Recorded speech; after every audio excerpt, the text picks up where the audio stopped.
Hi everybody. Today I'm going to be making a banana bread using almond flour and, sorry for the dogs in the background barking, those are my little foster puppies. I'm going to be using honey instead of sugar.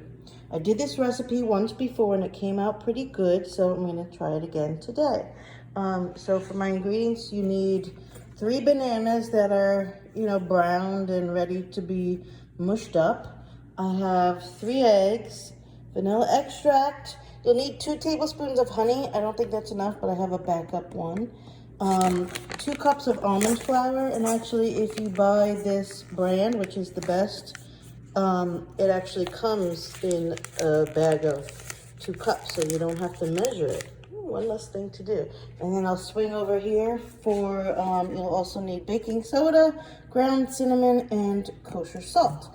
So I'm going to begin. Okay, I tried to get an angle here so you could see what I'm doing. I did go ahead and preheat the oven to 350 degrees.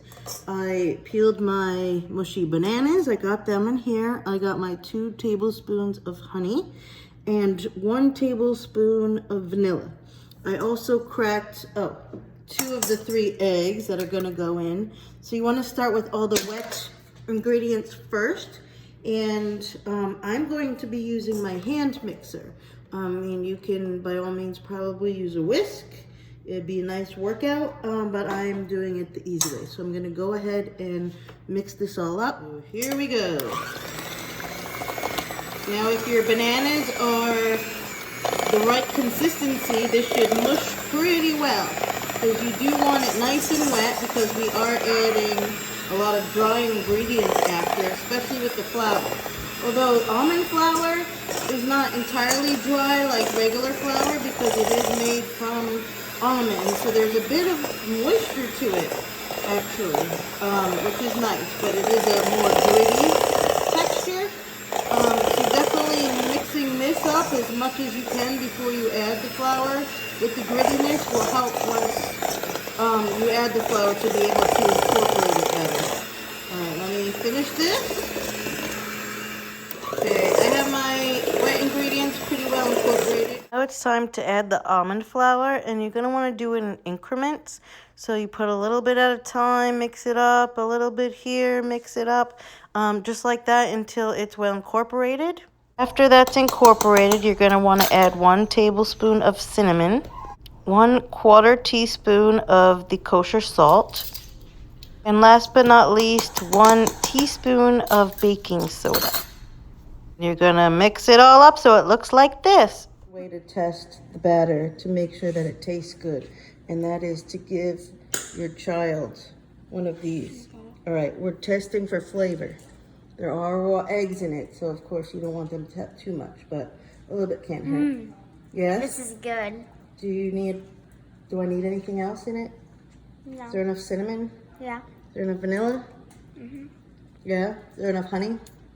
Is there enough banana? Yeah. Okay, so thumbs up. Joanna has a really good palate, so I trust her. Now I'm taking my loaf pan. It's set to line it with parchment paper, I'm guessing, so that it comes out easier and doesn't stick. You're still going to use cooking spray on top of it, but I'm using a silicone mold and I have confidence that it will pop out all right, but I am going to go ahead and spray it anyhow with cooking spray very lightly. And now we're going to go ahead and put our batter in. Oh, how pretty. Just comes right out. Oh, is that the lightning alarm?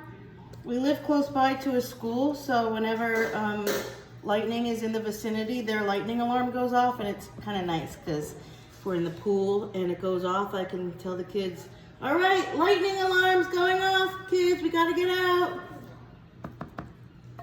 It's all in. I smoothed it out a little. Now we're gonna go ahead and pop it in the oven.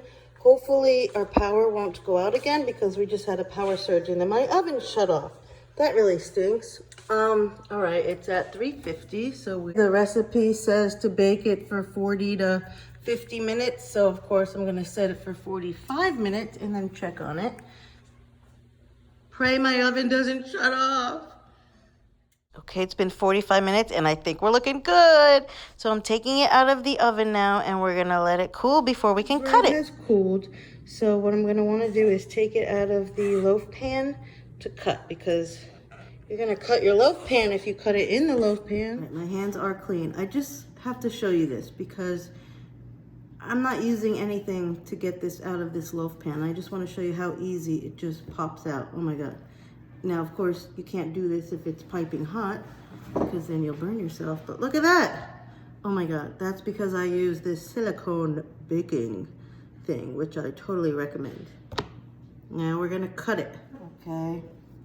Now you can serve it now, serve it later, serve it for breakfast.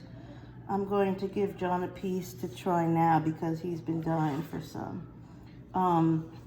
When we used to make banana bread the old-fashioned way with flour, we would, of course, put butter on to get it nice and melty. But since we are trying to watch our fat intake, we do have some, I can't believe it's not butter spray, which if you spray that on, it tastes pretty good. All right, so now we are ready to serve. Look how moist and delicious that looks. All right, and the taste test. We put some spray butter on. It is still a little warm, so I don't have to heat it.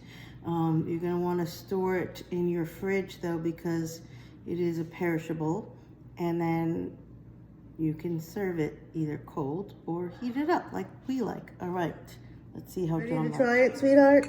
Yeah. Dada loved it, but now it's Joanna's turn.